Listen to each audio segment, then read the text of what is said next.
All right. So, good afternoon, everyone. On behalf of OCI and Optometrics as well, I warmly welcome you all to today's webinar on the topic nutrition and women's health. So, in today's digital era, women are constantly exposed to, countless nutrition tips. There are a lot of diet trends which are going on, more of a reels and health advices on social media from the fitness coach, life coach, everyone. And while, the access to this information has been increased, it has also created significant confusion about what is truly healthy, scientifically accurate, and sustainable. So, from fat diets and quick fix solutions to conflicting wellness advice, many women often struggle to understand what they should genuinely follow for their health and well-being. So, women's health is very deeply influenced by nutrition at every stage of life, and right from the adolescence and reproductive years to pregnancy, menopause, and healthy aging, of course. So, proper nutrition not only supports physical well being, but also plays a vital role in hormonal balance, immunity, mental health, energy levels, and prevention of lifestyle related diseases. So today's session aims to help participants, better understand practical science-backed approaches to nutrition and healthy living. While we are addressing common misconceptions surrounding women's health and wellness. So we are delighted to have with us an experienced expert who will be sharing valuable insights and practical perspectives on this important topic. I would like to welcome Dr. Dhruti Bal. She is a nutrition scientist, wellness expert, and a founder of NutriNeve, with extensive experience in food science, public health, nutrition, and holistic wellness. Holding a PhD in food science and nutrition, she has led nutrition and health initiatives across diverse domains, including metabolic health, women's health, child nutrition, sports nutrition, and nutraceutical development. With over a decade of leadership experience at Britannia R&D and as a founding member of the Britannia Nutrition Foundation, she has contributed to several large-scale nutrition intervention programs in collaboration with government and healthcare institutions. And as an academician, speaker, sports nutritionist, and ultramarathon runner, Dr. Dhruti is passionate about bridging science, community health, and sustainable wellness through education, innovation, and advocacy. So, welcome, Dr. Dhruti. I encourage all the participants to actively engage and make most of this informative session. Over to you, Dr. Dhruti. Yes. Yeah. Thanks a lot, Harshada. Kind of you for the kind introduction. While you spoke about me, I'll just say what is this session all about and what it is and what it is not.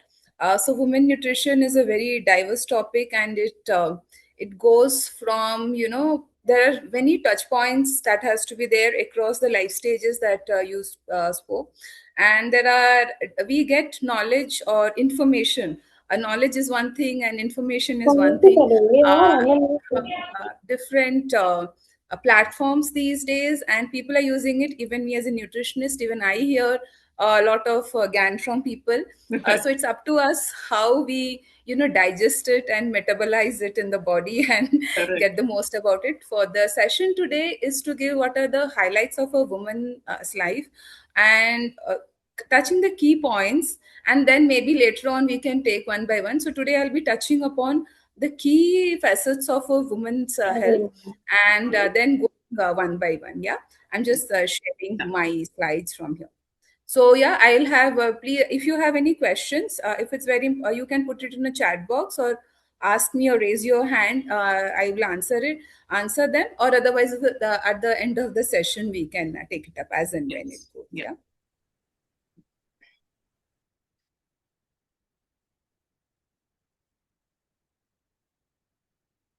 Hopefully my screen is visible to everyone. Yes. So we are speaking about nutrition and women's health. So nourishing every stage of a woman's life. Why? Because when we go to this, and I'll come to what we will be covering. What is the foundation of women nutrition?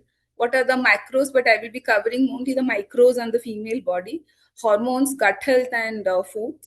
Practical nutrition, what as Indian women, what are the myth busters, and the question and answer session. So as we see women's nutrition, 40% of women are globally deficient in iron. And there's a lot of, if you see hue and cry about iron, we'll understand why iron nutrition is very important. Not for women, everyone else, but women more so. 70% plus of the urban Indian women are low in vitamin D levels. And why vitamin D is important again? And 1 in 5 Indian women had the PCOS, the ones that yesterday it only became from PCOS to PMOS. And what are the, while they are related to lifestyle, will not be covering much, but what are the impending factors to it? Yeah? So, what is a foundation of a women nutrition? Is basically not us, but what our grandmother ate, right? So, in a women nutrition or any, it's like it's very intergenerational in its cycle. So why? So because what as per this WHO picture that I am sharing here. So what grandmother is by genetically what they have eaten comes to us. That is how you see sometimes in a very simple term someone saying that I have this predisposition to heart disease. Why? Because my grandfather or grandmother had it. So it is not that you eat for yourself, but generations thereby. So nutrition is essential for health and well-being at every stage of life. When you conceive to a child, when you to adolescence through working to once we age. So yeah, so coming to the iron nutrition, so 3 out of 4 Indian women have a low dietary iron intake, and 67.1% of children and 59.1 adolescent girls in India are anemic, and as per the National Family Health Survey 5, which was done recently. So what it says that this is more than half the population, and this is something that is very very crucial because it causes anemia. And what does anemia does to it? So especially affects the women and adolescents in both the genders. But while there are so many other factors that lead to the iron deficient to anemia, iron deficiency is one of the most causative factors. And why there is so much of a stress about iron deficiency anemia? Because due to the low hemoglobin levels, which is caused due to iron deficiency, what happens? It reduces the blood capacity to carry oxygen to the vital organs. Due to which, what happens? So some of the very easy symptoms that we see, there is a fatigue and weakness, there is you just fall down out of nowhere, there is shortness of breath, chest pain, irregular heartbeat, and also certain things that are not symptoms, but that happens. There is lack of focus, concentration. So this one nutrient, it is not only about women, it is also children. I'm saying, when I say it is a very multifactorial or a multi-directional nutrient. If once we address it, many of the things get addressed because it's a cofactor for very many other enzymes also. So iron nutrition is very very important because this is one nutrient which is for both physical and mental development. I'm taking some time out here for the iron nutrition while I'm speaking, and there is not in the slides, because of that what happens if a mother is deficient in iron, that is how the supplementation with iron happens during the pregnancy years, and also before that.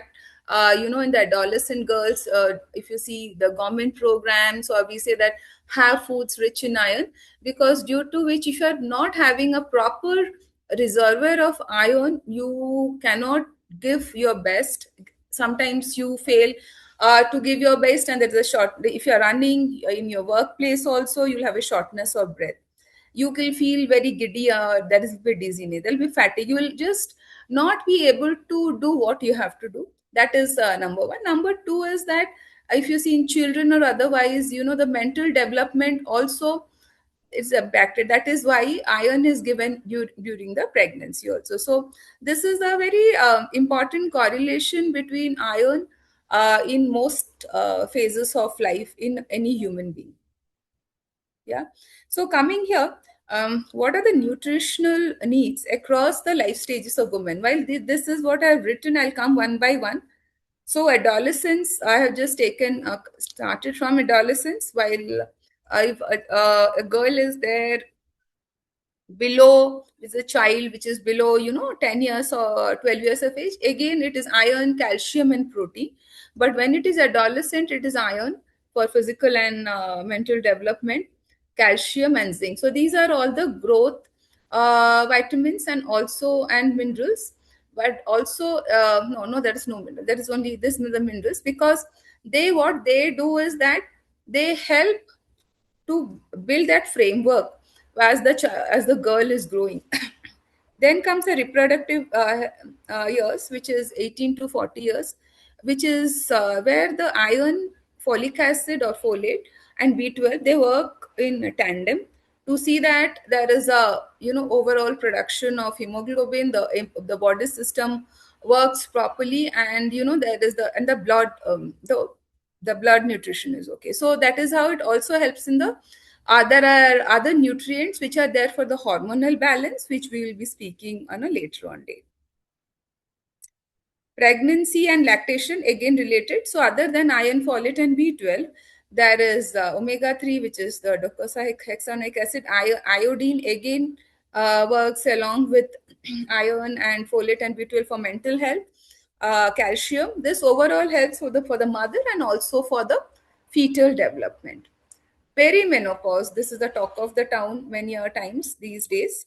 So what it is, so perimenopause has come doesn't mean that someone has to start at 40, but before that, where there is a proper nutrition of calcium, so that there is no loss, or sarcopenia can be, the muscle loss can be attended to over a period of time.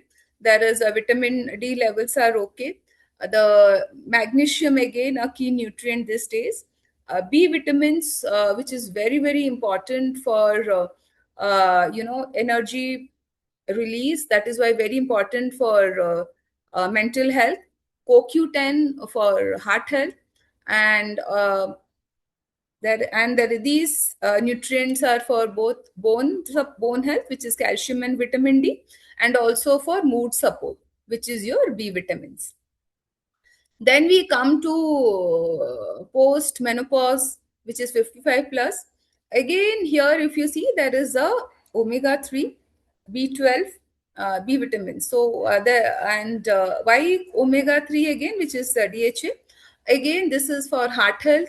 This is also for brain health, because as we are growing older, so there is the brain, the brain health has been degenerating as we have aged. We have reached a plateau at around 35, and then the body goes down in all the aspects. So that is where we have to feed our gray cells in our brain with good fats and fatty acid. That is how the omega 3 plays a very important role in that, along with the B12 and other B vitamins, which plays a very important role in overall cognitive health.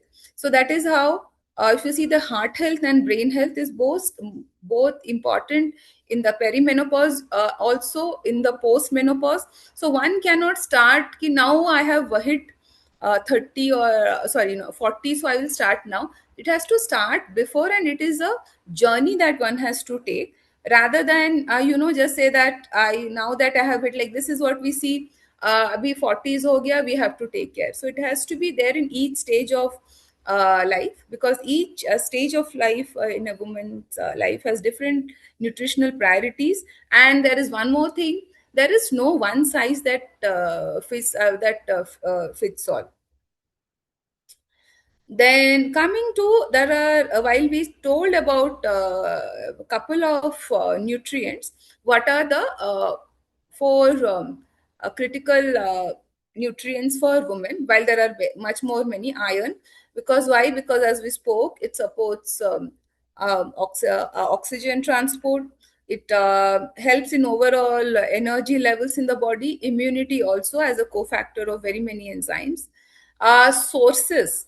So non-vegetarian sources are one of the most important sources of iron. So that's a bit of a dichotomy out there, because vegetarians, that is how, are mostly have a lower iron levels.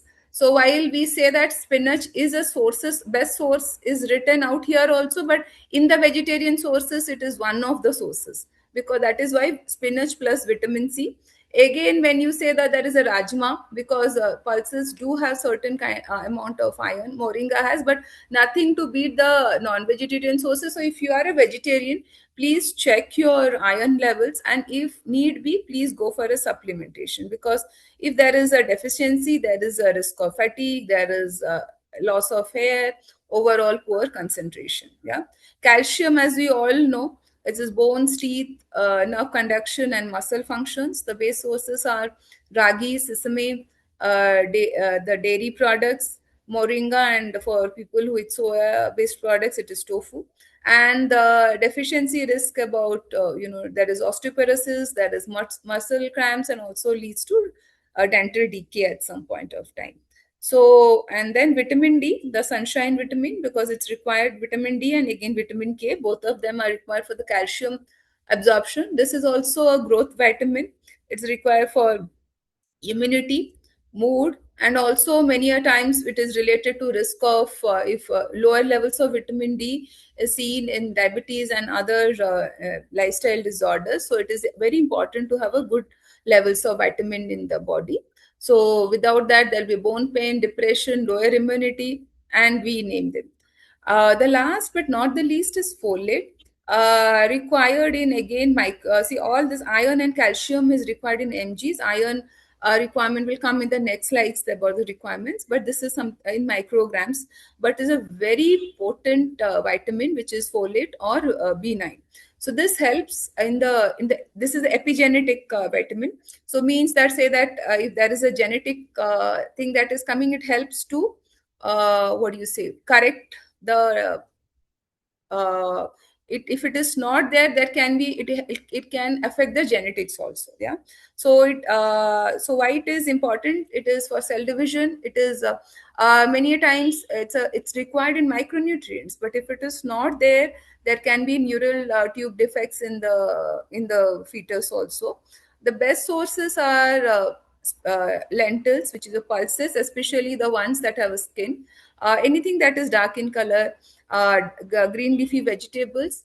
Fortified flour, why? Because fortification means something that has been added otherwise, so that is why the fortified. And deficiency also, because B9 is again related to vitamin B, along with vitamin B12 and iron, leads to, if it is not there, causes anemia, and thus leading to fatigue.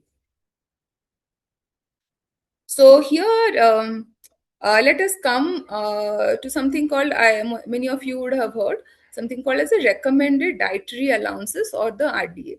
So this recommended dietary allowance is by the Indian Council of Medical Research, by National Institute of Nutrition. So how this is, and this usually the, it changes, like for a longest time, it was in 80s 90s, we did not see any change in the RDAs. The RDAs were the same.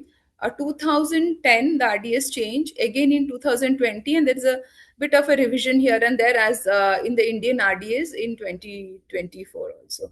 So what is a recommended dietary allowance?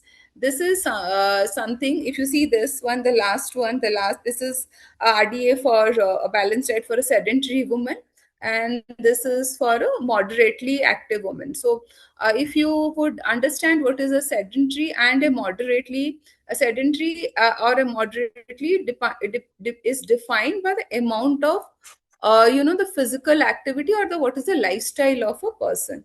So based on that, the the nutrients are given by the Indian Council of Medical Research, and we arrive on it based on the different surveys, how are the diets that are there, and then we come across, and also there are the codex guidelines, which gives what are the requirements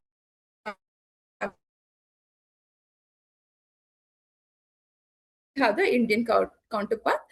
Let me just take you through. I'm not talking. This is a RDA for a for if I say macros for a woman who is a sedentary worker is 46, and even moderate is 46. So what saying that they're mostly the same, except certain cases where there can be a change. There can be a change due to the physical activity, which is the energy level. This is one the estimated average intake is 11660 and 2130. Yeah, sorry, like I stay here. So why I was saying this here, because to give you the show you the iron requirements, which is 29 mg, a zinc 13.2, and then the B vitamins, which is here the B12. This is in micrograms, which is 2.2, and the folates, which is the 220.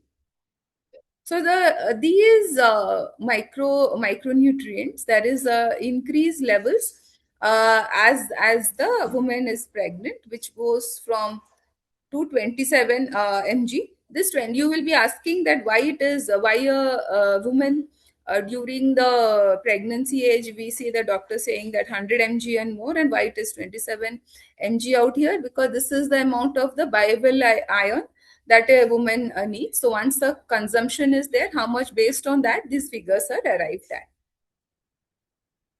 Yeah. Coming to the summary of micronutrients for women. So iron is one of the most important ones when you come to micronutrients for women, because it supports oxygen transport and prevents anemia. The sources are spinach, lentils, red meat, fish, and beans. Calcium for strong bones and teeth. Vitamin D, which helps in calcium absorption and immunity. Folic acid, B12. B12 again very important for the nerve function and the RBC formation, and zinc again because it supports immunity, healing, metabolism. And the sources are, if you see the overall picture of it, is the having or it's a wholesome diet. As and when we come, we'll be speaking on it. So, but the most important part of this is the bioavailability of the nutrients. Bioavailability is how much the consumption is there and how much of it is getting absorbed.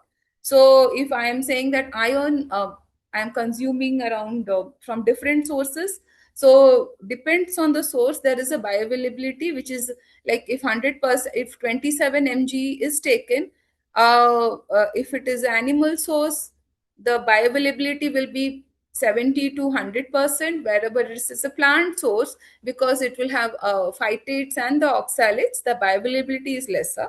So that is why the animal sources of iron are preferred, or any other nutrients not bioavailability is one of the key factors.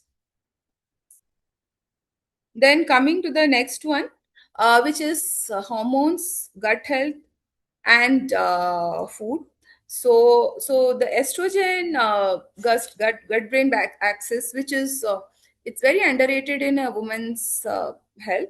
So how we will just see how it helps in maintaining the overall. So, what is eating for PMS and hormonal balance? So, it is a very simple thing, which it is complicated.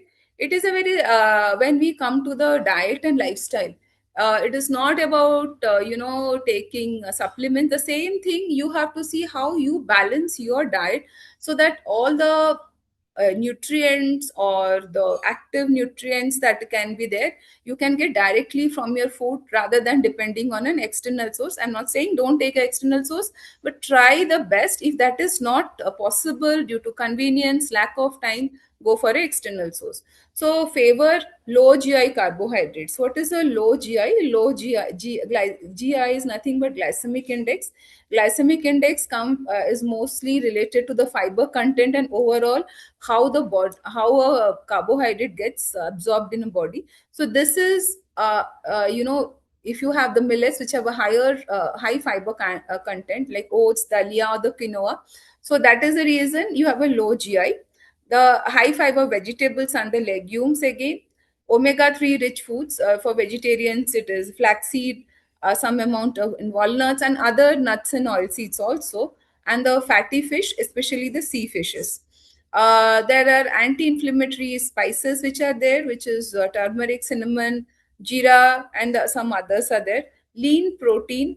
So this need not be only the non-veg; it can be vegetarian sources, which is dal, paneer, and also the eggs. Inclusion of good fats. It's a very important thing that we all run away from, is having a fat sources, which is from the nuts, seeds, and seeing that a ghee in moderation, as and when the health condition that is there. Limiting refined sugars and ultra processed food, white refined carbs, which is maida, and white rice in excess, dairy in large quantities, because some people also do have lactose intolerance, and otherwise because dairy, what happens when you have the fat content also in it, so we go for the protein, and that also comes there. Depends on the body condition or any health condition that is there. Trans fat and fried snacks, alcohol, and excessive of caffeine. So it has been also see that low GI diet with high fiber, it also reduces the insulin resistance in PCOS, and by around 30%. People, I'm just taking am I audible? Because I'm not able to see anything. Are Yes, you yes. all there with me? Yeah, yeah, Yeah, you're audible. Completely fine. yeah. Yes. Please let me know if I'm not able to see any hands also. Anything, please give a shout out otherwise. Yeah. Yes, yes, yes. So, coming to the gut hormone connection.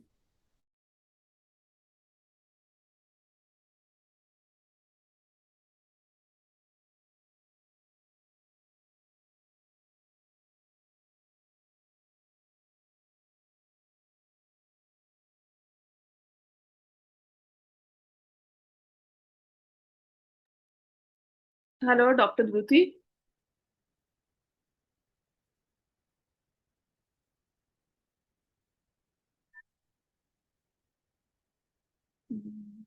Sakina, are you able to hear me? Yes, I can hear you. I think ma'am has Yeah. connection.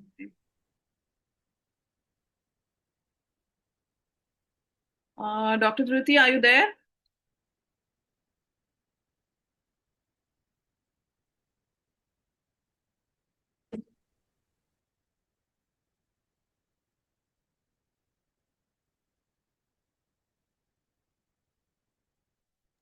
Sorry for the disturbance, guys.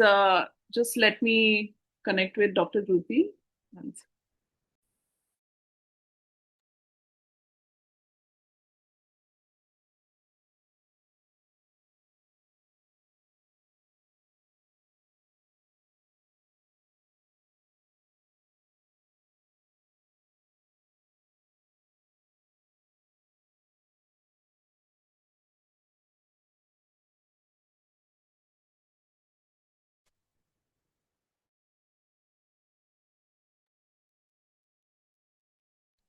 Yeah, sorry for the inconvenience. She's joining back. She had some network issues. Yeah, she's here. This is a packet. So, I think they only had just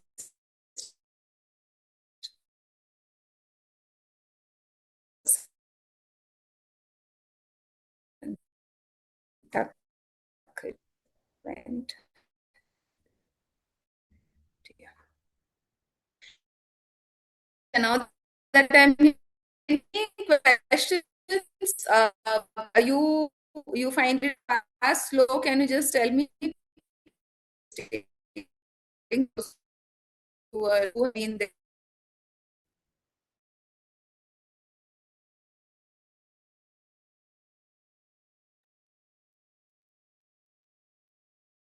Hello, Dr. Dhruti.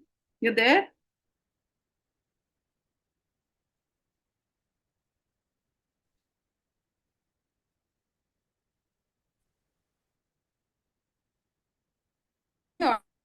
Yes, we can see you, but I think there is little lag.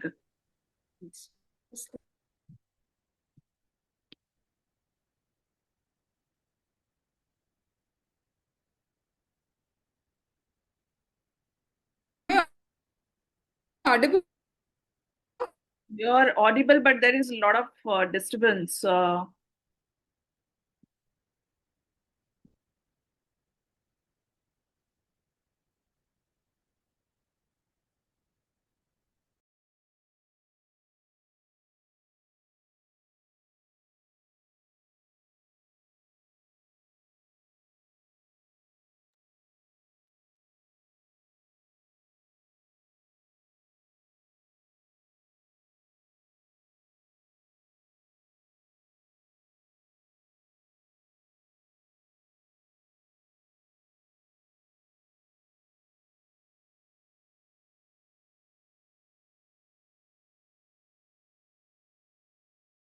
Give me a second and just fix. Just be there. Yeah.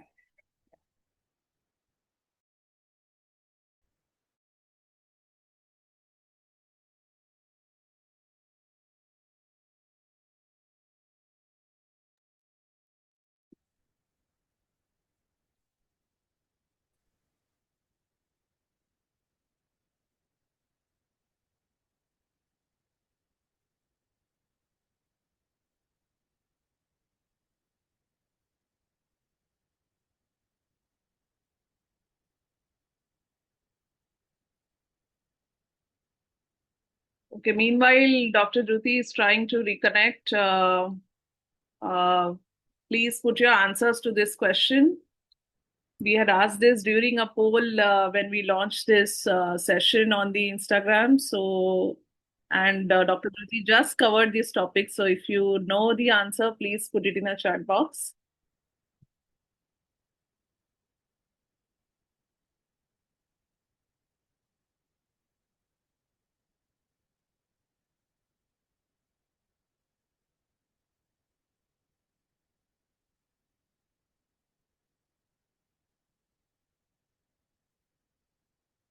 Yes. Yeah, so I can tell Dr. Druti that our participants are attentive. Yeah. Yeah, Sorry. welcome back, Dr. Druti. Yes. I was just trying my phone. There was a power cut, and my phone was not supporting. That was a low bandwidth, Oh, so that's okay. the reason. No problem. Yes. Yeah.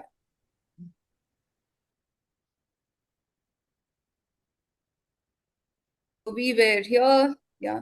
So we come to the healthy estrobolome, which is something that says that which is a diverse gut microbiome and related to metabolizing estrogen. It is no specific bacteria, but it is said that how what is healthy estrobolome is the one by which we say that it is the best fitment to have a to be able to metabolize the estrogen optimally. Yeah. So and once there is a balanced estrogen, which leads to optimal hormonal signaling across the body, leading to a hormonal balance. So there are reduced chances of PMOS, the menstrual syndromes that is there, mood, and other menopausal symptoms.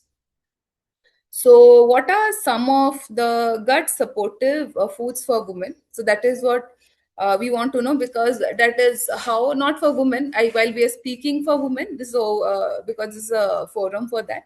So, these are like the fermented foods like curd, kanji, idli, dosa, pakhala. Because see, this is something it is which is how many of you, if I can ask and I want to answer for this, eat fermented foods and in what form? Can I get some answers on this, please? Yes, participants, you can type it in the chat box. Yes, we are getting answers. Hardeep is saying You curd. can. You can speak about. Yes, Yeah, yeah. yeah. What is it? So, Curd. Yeah. curd. Any more answers?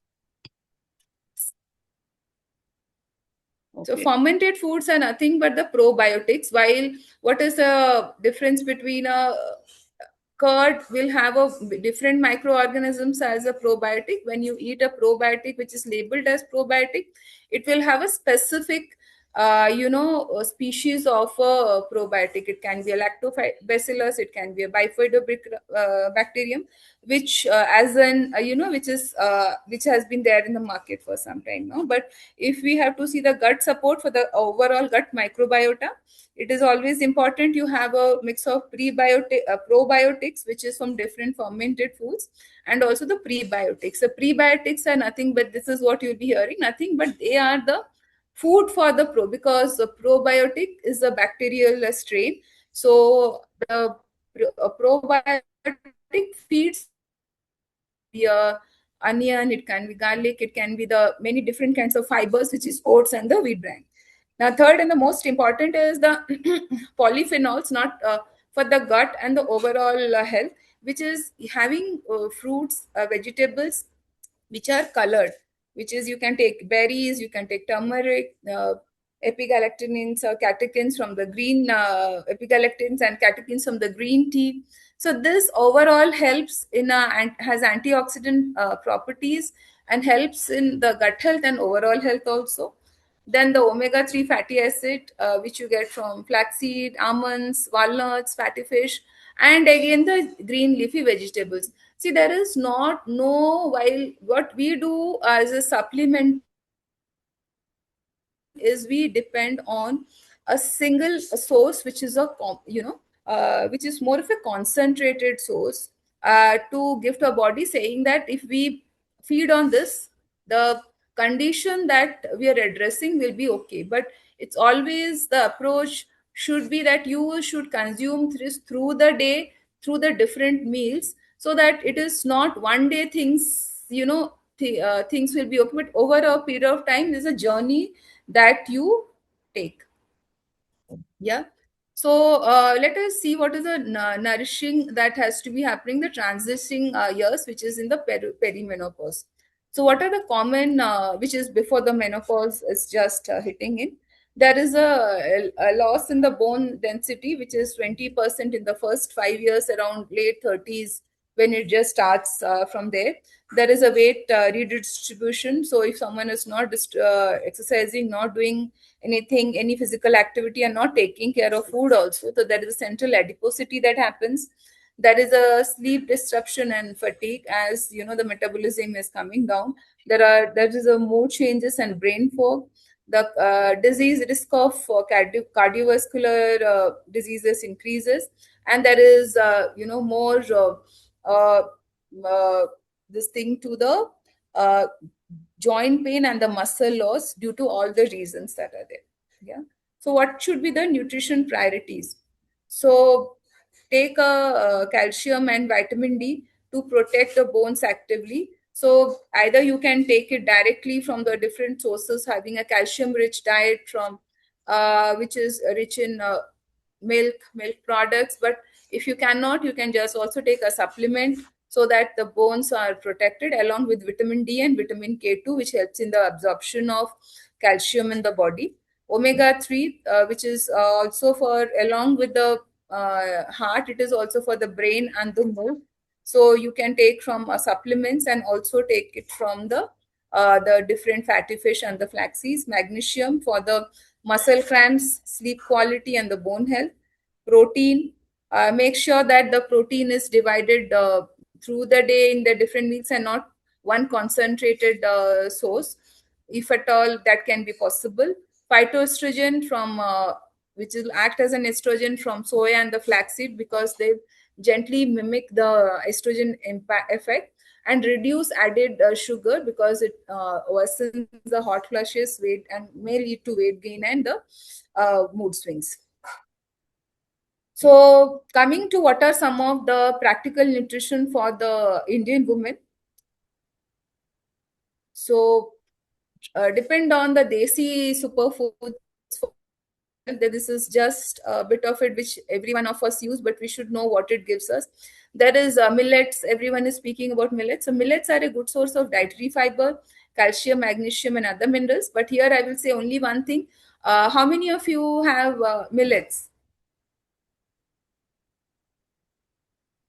Can I have yes, no? Can I have an answer on the same? Because there's something very important to say on the millets part, what you should not be doing when you're consuming millets.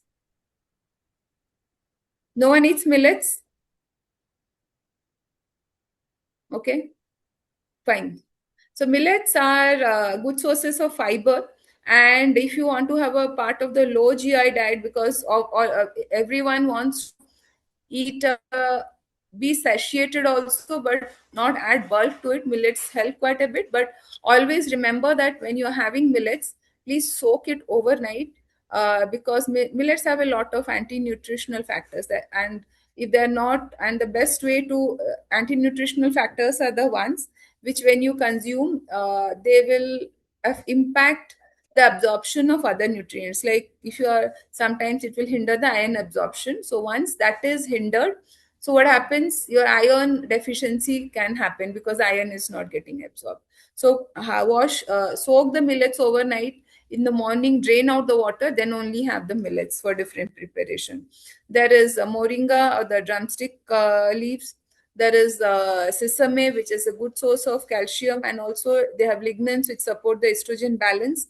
Turmeric, it is anti-inflammatory, helps in immunity, and so many other good properties it has got. Flaxseed, which is one of the good sources of omega-3 from the vegetarian sources, and also amla. This is a superfood, the best superfood, which is for your skin, your liver health, and overall immunity. So this thing, everyone will be saying that, whether I should have rice versus the roti. So let us see for whom the rice and whom the roti. So roti obviously has a high fiber, so low GI. It has more protein, not because of, again, the Bible may not be a great quality protein, but it has protein, comparatively higher amount of protein. It is good for metabolic health, comparatively, if in comparison to the white rice, and it also helps in weight management due to its satiety properties, helps in blood sugar control due to its high fiber content. But if you have gluten intolerance, then don't go wheat roti. You can go for a jawar bajra roti or other millet roti that is there. Yeah. And why rice? Because rice is easily digestible. So if you're exercising or you are mostly into as a child and all, rice is better option, but prefer a brown rice, means which is lesser polished rice in comparison to the white rice. The good part of rice is gluten free. So unlike the irritable bowel syndrome where they cannot eat the rotis because of gluten, here rice comes to rescue. So have brown rice because it is comparatively higher in the fiber content. It depends on the degree of polishing, and also if it is on, they are a good source of B vitamins. So B vitamins, as we told, is good for overall skin health. It is good for your mental health and the overall cognitive health. So, howsoever, the main concern in rice is high GI. So, take the call accordingly and balance between roti and rice. And this is so in this matter, there is the context of good bad depends on how you pair your wheat on rice, and based on which is a vegetable or which is the dal you're using. The same rice, if you are able to make the khichdi, you and add some vegetables, the GI as it is comes down. It is, you should be knowing how to eat your food to get the best out of it. Yeah.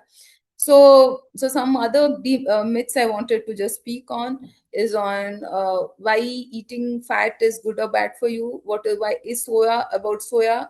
How does juice really cleanse or detox your body? And vitamin D for Indian. Yeah. So eating fat makes you fat. Yes, no. Yes, I want answers from the participants. You can type it in the chat box. Does eating fat makes you fat? Okay, we are getting answers. Okay, some are yes, some are no, but majority are no. Okay. So just I wanted to say fat, even it is not only fat, even the carbohydrates, if you are having excess of it, the carbohydrate over a period of time gets converted to fat. and that is how the adiposity happens. But when you're not eating fat, you do not get the essential fatty acids. So because it's a optical you are all optometrist. So right, one of the very important nutrients for all of you for eye health is what? Beta carotene, which comes from carrots, it comes from spinach and all. So for these for vitamin A to be absorbed in the body, fat is required. Otherwise, if you're munching on carrots, it's not going to go anywhere. So eating more than eating fat, you have to see what is the quality of fat that you have to have.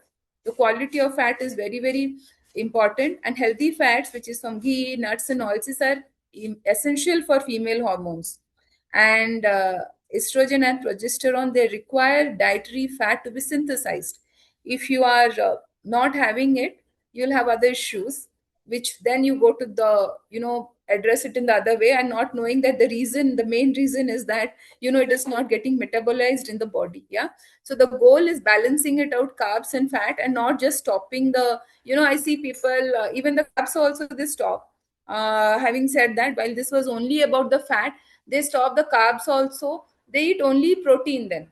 So there are people who say that I am eating only protein because I don't want, to add on carbs and fat because I'll gain the weight out there. People have questions on that. People, you want to know what is the reality of having protein beyond what you require? Yes, no?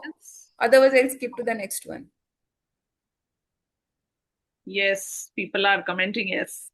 Yeah. So protein, how much ever you take from different food sources. More so, try to do from the food sources, and then you take a supplement.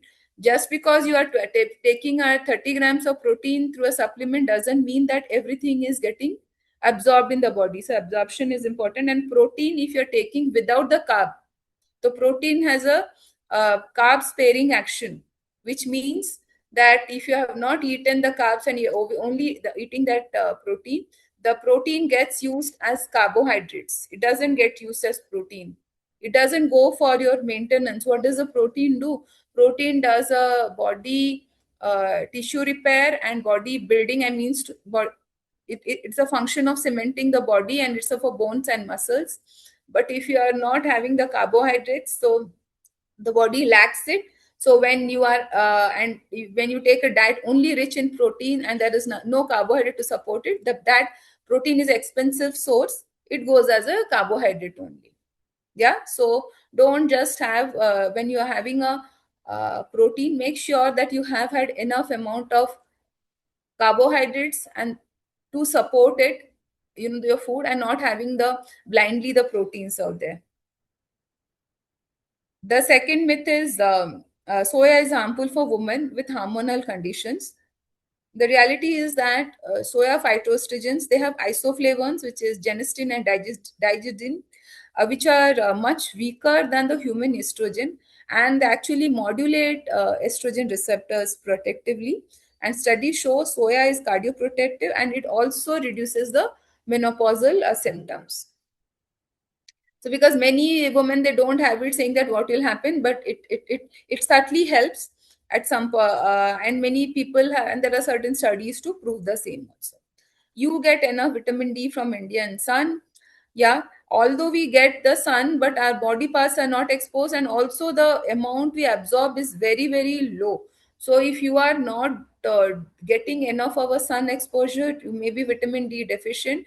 And what vitamin D deficiency does, if you are a diabetic person, and the vitamin D deficiency, your blood sugar control becomes more difficult, and that is where HbA1c is also directly proportional to your low vitamin D level. So please check it out. Do a blood test and supplement if it is required. You only have to take, for once in a week along with milk, the supplement. Juice cleanses or reset your gut. This is something that we hear day in and day out. So your liver and your kidneys, as it is by themselves, they detoxify continuously. You have to drink water, that's all. No external cleanse adds to this. So when you have a juice, it eliminates the fiber. So what happens? They starve the gut bacteria. Gut bacteria, as we told, needs what? Prebiotic, which is a fiber, and they raise the blood sugar levels. If it is a and then the juice which has got sugar in it, so support detox with fibrous diet, water, and sleep. This is the first best detox that you can have for yourself. Yeah, and your 5 daily non-negotiables. uh, have protein at every meal. Aim to 25 to 30 gram. Have dal, eggs, paneer, curd, sprouts, and or a quality supplement. Eat a rainbow. Eat the rainbow. That means to say have colors in the diet, to see that you are having a wholesome diet, especially the greens. See that three color vegetables you're having: a spinach, methi, carrots, beetroot, any of the greens that is there, so that you have a colorful diet. Because from the colors come the bioactives, like you get from what do you say, flavonoids, you get quercetin, you get astaxanthin from beetroot. So these are very potent antioxidants which you unknowingly are getting from your diet, and rather than depending on a supplement. Don't fear the healthy fats. Have a handful of seeds, nuts, or avocado. Then the hormones need the fat. Hydrate intentionally. Have that consciously. Drink water, and start before your day, before you have any hot drinks through the day. Yeah, and get your levels checked for the important vitamins and minerals, which is iron, ferritin, which is the storage iron, vitamin D, B12, thyroid, and do your health checkups annually if you are below 40, and after 40 2 times in a year, to understand how's the body and what if you are exercising or you are having anything, how the body is overall behaving, and how your health is, and know your numbers, which means that know how's your blood cholesterol, how's your triglycerides. If there is something that you can know and you can work upon it, rather than getting a surprise from there. So this is a building a balanced woman's thali. So always have 50% of vegetables, which is 2 to 3 sabzis, dal, green leafy vegetables, and the color combos. 25% has to be the protein, which is dal, rajma, chana, paneer, fish, eggs, tofu, whatever you have. Include the complex carbs. Complex carbs are nothing but the foods which have a high fiber content, to be simple, so that the food gets digested slowly, rather than simple carbs, let me just simple carbs is sugar or a white rice, which gets digested, so you feel hungry early, and there is less satiety, and you keep on eating, and that is how you put on the weight over a period of time. Have healthy fats, and this is something that is getting repeated again and again.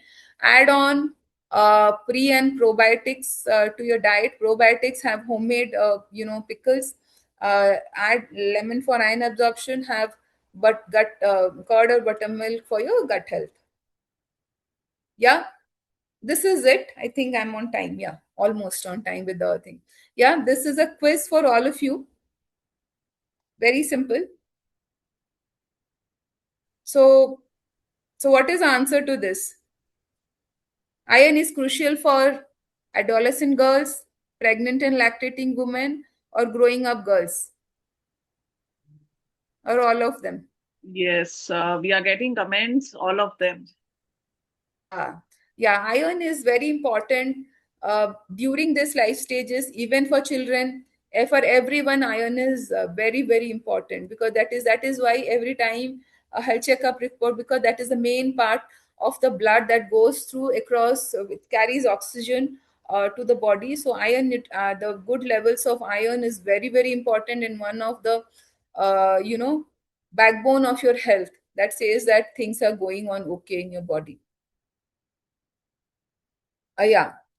Dietary fiber is required for what? Healthy digestive system, supports weight management, or a probiotic.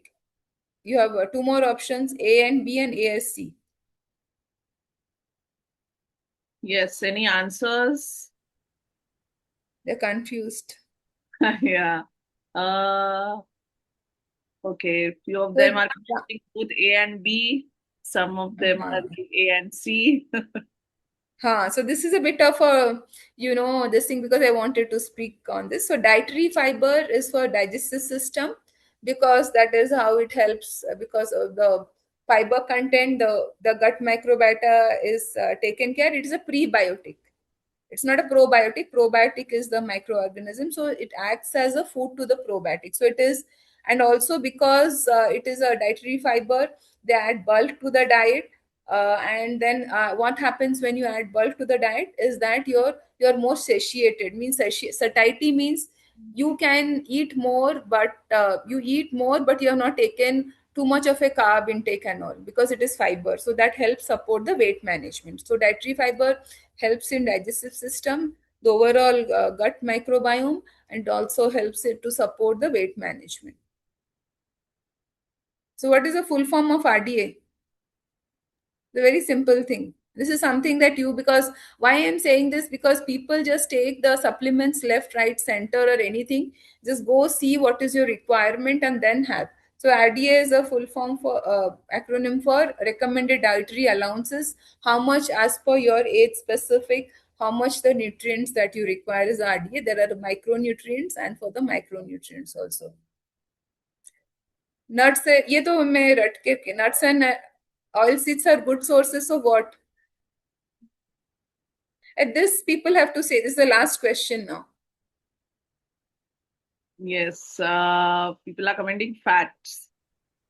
Yes. Source of fat. Good sources of essential fatty acids. So this essential fatty acids will then help for that. So there are certain essential fatty acids which are there in the nuts and oils that are required in the body. Yeah. So that is. So are there any questions? Yes, yeah. Thank you so much, Dr. Dhruti. Wonderful talk. I'm sure many doubts have been resolved. What participants had, and all the confusion has got cleared now. Yes, we've got few questions. I'll just sum it up. So yes, saying that a good nutrition, it is not about perfection, which means that you will not get it one together, right? It's you understand how your body, because what fits you may not fit the other person. Incorporating and knowing the nutrition needs of your body and in different stages of life, because people say that I was eating then and that is not fitting me now. So please see that what is your body stage and accordingly manage your nutrition levels, and you are the best person to know. You can consult someone, but then everything you have to do your experimentation and understand what is the best suited to your body. Yeah. So with that, I'll just close this. You can my Instagram handle is Nutrini, but also you can see me. I'm a runner, so you can see me, and my Insta handle is the Sari Runner. With that, I close this and I stop sharing the slides. Yes. Yes. Cancel. Thank you so much. Okay, I'll quickly take up the questions. Okay, Jeannie is asking, is it good to eat rice in the morning breakfast? Rice in the morning breakfast depends on who you are and what you are and what is the thing, what is your requirement. So in many of our cultures we eat rice in the morning, like South India it is eaten, but if you are a diabetic it is a very high GI food, so you will not be have the rice. But says you can make a khichdi, you can add vegetables to it and also unpolished rice, then you can have it. But yes, if polished rice, not there, depends, you're all of a sudden you'll get a glucose spike.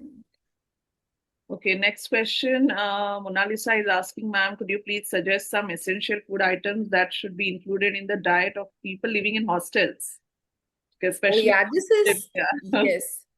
Yeah, so if you are in a hostel, and especially, this is something that is a thing that I hear day in and day out. If you are in a hostel, and I understand hostel food is, you get mostly a carb rich food. So it is not getting stuffing something, but how you choose your food from what is there. Yeah. So see, some things, if you have a plate, see, dal, jitna bhi ho, pani bhi ho, have enough of your proteins from the dals. That is very important. And also have your veggies, that is there. And if you are not getting and if you're and mostly even if someone is a non-vegetarian, you don't get non-vegetarian, in the hostels. And that is, and this is a, and it's a very pertinent question, because these are the time girls are there in the hostels and they are of growing up. One thing that you can, I will suggest, that have iron tablets also, because that's very important for you. Because if you are in a hostel, you are rushing, you are doing your studies and all, there will be sometimes you feel that I'm not able to give to most of my capabilities. It can be iron deficiency. Just you can do a small iron deficiency test, the anemia, your hb hemoglobin levels. Otherwise also, if you take, to include more of a green leafy vegetables, and the simple thing will be taking one iron supplement, which will help you to to going through. And secondly, yes, uh, for hostel girls, yes, the fruits and vegetables is for, especially fruits, you should be having. So even if you cannot have the very high endish kind of a fruits, the most nutritious foods are the, depending on the seasonal fruits. Like now you have mangoes, and whatever is in season, please have it. Because Right. now mangoes is in season, they're good source of beta carotene, so please have it. Carrots are in season, have the carrots then. And then now, and guavas again. So don't say that the kiwis which are coming from outside, have the local fruits that are very important, which you can keep it also. And if you are hungry, just pick up at one and good. And also try to make your diet more diversified accordingly. Right. Yes. Thank you. Okay. Next question is, ma'am, the whole fruits are good or the fruit juices? Always the whole fruits, and that is what I covered also, because you get a fiber also. So when you make a juice out of it, while like you may get certain part of it even in a juice, for example, not that certain active ingredients will be there. Like if you're, let me just take a pineapple juice, but you will be losing the fiber content, right? So it's always, and that is how the yeah, you will be losing on the prebiotic part of it. Well, you'll get some goodness from the other, but the fruit, full fruit is always a good option. Okay. Next, Divanshi is asking, does fasting help in maintaining body weight? That's a very tricky one. See, it depends. It's a chapter by itself. So fasting, you have to see how you are doing it. If you are, sometimes it goes through, the metabolomics of the body, how it is goes. You can just, autophagy happens when you are fasting, but only fasting, because there is a good, the term is fasting on dieting, because when you say give a nutrition plan to people, people think that you're debarring not from not eating the food. You have to eat, you have to fast. If you have to fast, this is okay, but then eat your food, give your nutrients. Only by fasting your weight management won't happen. Best weight for weight management is having a high fiber diet and seeing that all the nutrients are happening. Otherwise you will lose the fat, because there are very many people who lose the fat, but then if you see the the mouth would have gone, the cheeks would have gone, the skin would have lost the luster, the hair fall will be there. Why? Because many of the nutrients are not getting, because they have stopped everything. That is what the fasting is different. And having eat the food, have a control, but see that your nutrient requirements are met also. Right. You're not going to the deficiencies. Yes. Okay. There was one question on the Instagram. You described the four crucial nutrients for the women. What are the four important ones for the men? Okay. So the men also, see this one, this is iron, calcium. So the men also, it is no different, but women iron is very, very important. So the same thing goes for the men also. There is men and women, but certain things like the hormones are very important for the women. Similarly, for the fats, having good fats is very important for the women. For the men also, it goes the same, because iron is the same. Protein requirements are the same, because after we are at the protein we require for maintenance also. But if you're not taking care of a protein needs, we go to the sarcopenia. right? So it will be iron, it will be protein, it will be calcium, all of us, right? And vitamin D also. Okay. Okay, next question we have from Sadia. Why are women more prone to iron deficiency compared to men? What is the Oh, reason? that's a simple menstruation. Yes. We lose the blood, so obviously that's the reason. And also our we also build, right? A women of reproductive age, we are building a life inside, so we need iron, and that is why the reason why women iron requirements are more than men cannot conceive and there is no reproductive. So the iron which is there, it is that the loss is also less, and otherwise also there is no reproductive system. So that is why it is very crucial in women in comparison to the men. Okay, Azra is asking, could you recommend any diet food when seeds aren't available and sometimes not able to afford also few things? So, which is essential for PMOS. So, Okay, any so alternative for seeds and yeah, see, it's actually they are there because they're cheaper, and I don't know why this affordability comes in also, because they are actually much more cheaper. Take for example a sesame, Mhm. right? Sesame is much more cheaper. I'm not saying only a PMIS is not only about having seeds. It is having a good. What I did not cover today because it was only about nutrition. Only nutrition cannot help. And even in PMS, what is PMS? It's metabolic, right? So you have to do your exercises, which is taking your steps in the morning, go for your walks, run, jog, so that the body, you have shaken up the body and say that we are ready for something, right? So the metabolism happens. So more than the body has to be ready to what is the process the food that you have had. So please, the making the body is very, very important in all these aspects. Food is the secondary, but making your body ready to accept the food is the first and the foremost thing out there. Yes. Okay, one more question from Instagram. I don't know whether I answered her question. You can have a cheaper sources of seeds also, and the nuts. You can have peanuts. You can have, not that you have to have a very high end, seeds or nuts. That other options that are available also.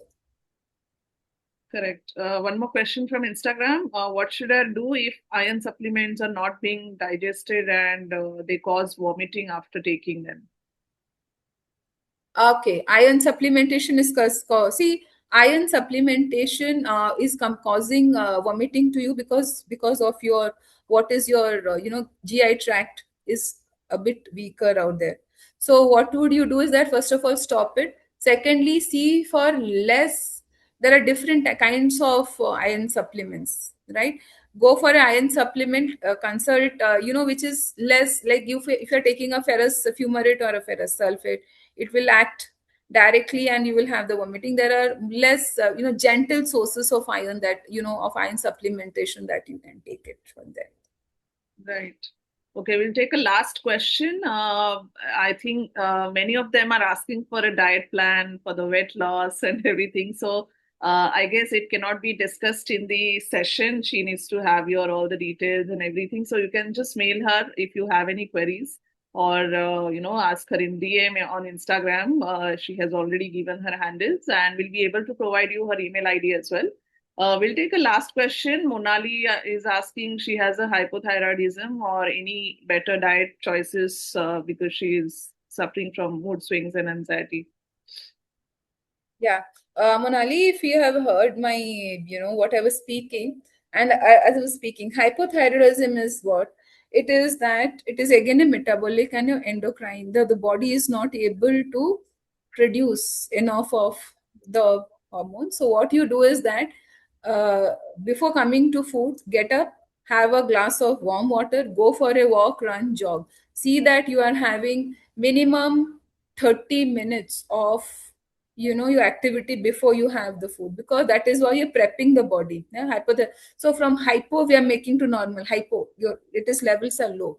Secondly, go for high fiber foods. Like for example, someone was asking, can I have rice in the morning? No, for you it is high fiber foods that will be giving satiety. So you can say that what is a high fiber food.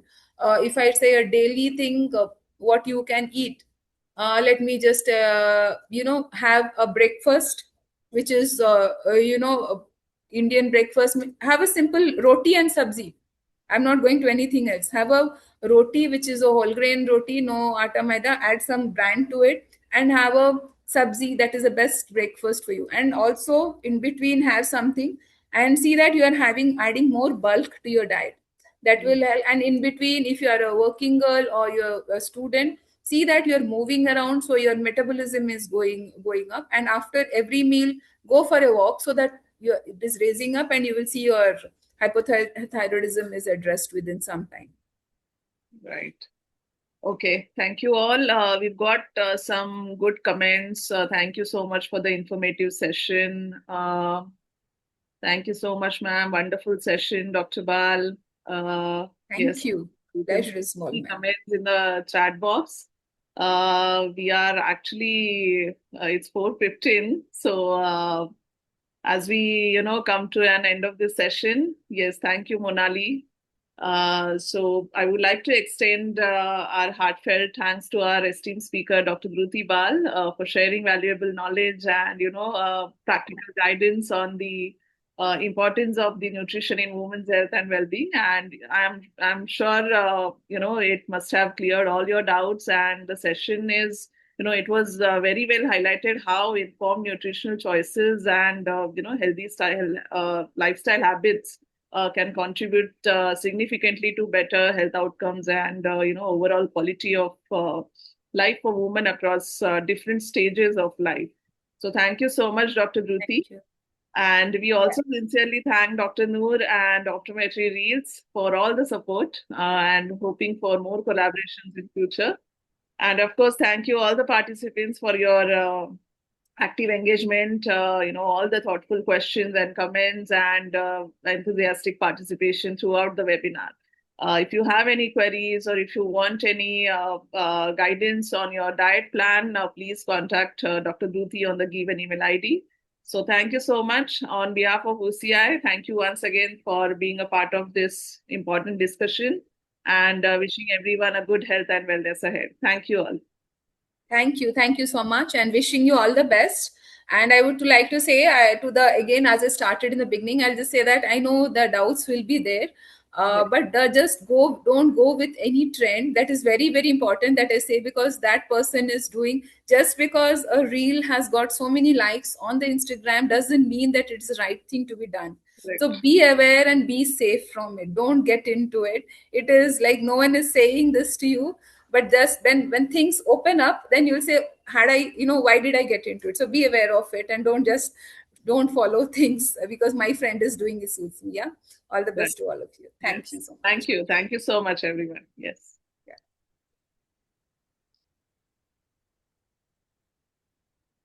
How do we leave this now?